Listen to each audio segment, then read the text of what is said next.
Welcome to our channel. Today we how to scale growth hacking with GrowthHackers easy tutorial step by step clearly.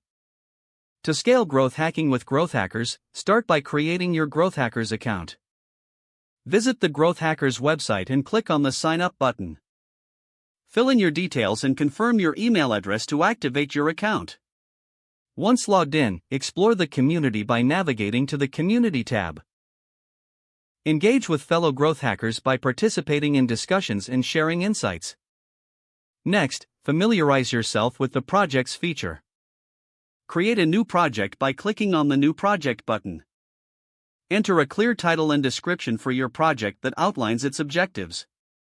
Leverage the Ideas section to brainstorm and share growth ideas related to your project. Invite team members to collaborate by adding their email addresses in the project settings.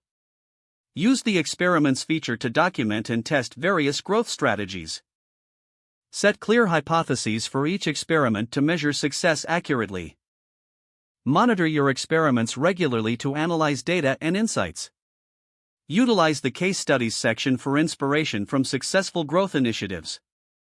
Learn from the successes and failures shared by other users in the community. Once you have gathered insights, refine your strategies based on real-world feedback. Celebrate wins and iterate on experiments that didn't perform as expected. Keep your team engaged by sharing updates and discussing progress in the project. As you scale, consider using the growth process to guide your strategies systematically. Document your growth hacking processes to create a reference for your team. Stay adaptable and ready to pivot based on the analytics you gather from your experiments. With consistent effort, watch your growth hacking strategies take shape and drive results. If the page does not load, refresh the browser or try again in a private or incognito window. Make sure you are using the correct email address, then retype it carefully to avoid small typos. If your password is not accepted, use the reset option and create a new strong password you can remember. Check your spam folder for verification or security emails, then complete any requested confirmation steps. Enable two-factor authentication if available to improve account security and reduce unauthorized access risk.